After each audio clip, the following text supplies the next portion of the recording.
E nós vamos conversar agora ao vivo sobre a prisão do ex-ministro Milton Ribeiro com o senador Flávio Bolsonaro, do PL do Rio de Janeiro. Boa noite, senador.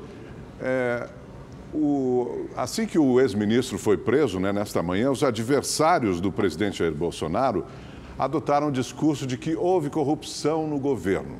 Mas o próprio governo, por meio da Controladoria Geral da União, já acompanhava esse caso, Qual é a avaliação do senhor sobre isso? Boa noite, Augusto, Gabriela, todos que nos assistem. Exatamente isso, Augusto. Óbvio que o governo Bolsonaro não compactua com nada envolvendo corrupção. Quando identifica qualquer suspeita, ele próprio toma as providências para que tudo seja esclarecido. E como você colocou muito bem, o próprio ex-ministro foi quem fez o pedido à Controladoria Geral da União para que houvesse uma investigação sobre quaisquer suspeitas que existissem sobre essa situação. O próprio ex-ministro, que em seu primeiro depoimento foi muito categórico ao expressar que o presidente Bolsonaro não tem absolutamente nada a ver com isso. Agora, é óbvio também que a oposição, não tendo o que falar contra o presidente Bolsonaro, tenta vinculá-lo a essa suspeita que existe sobre um ex-ministro seu, mas isso diferencia bastante, Augusto, a postura de Bolsonaro, que afasta o ministro. As investigações acontecem de uma forma natural e independente, enquanto em governos passados, esse tipo de situação, além de ser generalizada a corrupção em governos passados, a gente testemunhou a própria ex-presidente Dilma para tentar safar o Lula de uma prisão por corrupção, ia promovê-lo a ministro para que ele tivesse o foro por prerrogativa. Então, são posturas completamente diferentes e todo o governo está empenhado em colaborar para que todos os passos sejam esclarecidos.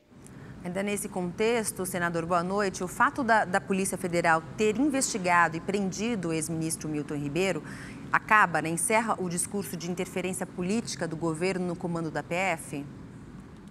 É óbvio que não, Gabriela. Isso tudo só mostra a postura do presidente quando se depara com suspeitas sobre isso.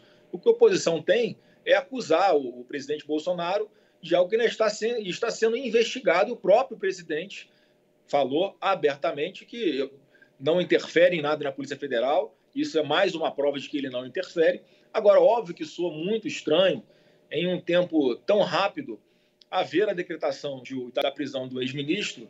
E, pelo que nós temos ouvido até agora, parece que esse pedido de prisão, Gabriela, se fundamenta em um depósito que ele teria recebido de R$60 mil, que a própria defesa do ministro já disse que se trata da venda de um carro, se for a única fundamentação para que houvesse a prisão do ex-ministro. Isso não se justifica, porque se ele tem um comprovante de que vendeu um carro e recebeu dinheiro pela venda do carro, e o documento do carro mostra que houve a transferência de uma forma legal, totalmente justificada, se for apenas esse o fundamento para que houvesse a decretação da prisão do ex-ministro, eu acredito que a defesa dele vai não só propor uma representação no Conselho Nacional de Justiça, porque isso é um claro absurdo, descolado da realidade que a própria legislação correcional do Judiciário não permite, bem como uma notícia-crime na Procuradoria-Geral da República por abuso de autoridade. Então, a gente não pode permitir, se for, mais uma vez, reforçando, porque isso é o que eu tenho conhecimento, que vem por intermédio da imprensa, se for essa a única razão, obviamente, eu não tenho dúvida de que assim que o habeas corpus da defesa dele for apreciado no Tribunal Regional Federal da Primeira Região, essa prisão vai ser relaxada. Agora, senador, diante disso aí, das justificativas apresentadas, era caso para uma prisão preventiva ou houve excesso na avaliação do senhor? É óbvio que, se for essa a fundamentação, estou sendo enfático em dizer, porque eu não conheço o que existe nos autos em relação ao que foi investigado, se for apenas essa a fundamentação, óbvio que a prisão é completamente arbitrária e ilegal e passível de punição para esse juiz que a decretou. Inclusive, o que tenho visto também na imprensa é que esse juiz ele teria, sim, uma antipatia pelo governo. Foi esse juiz que parece que queria obrigar o presidente Bolsonaro a usar máscara. Ele tem uma série, no histórico dele, tem uma série de decisões, que são muito questionáveis, um ponto fora da curva dentro do judiciário. E, assim, até prova em contrário, a gente tem que dar a presunção de inocência para qualquer cidadão, não é porque ele é um ex-ministro, porque ele foi do governo.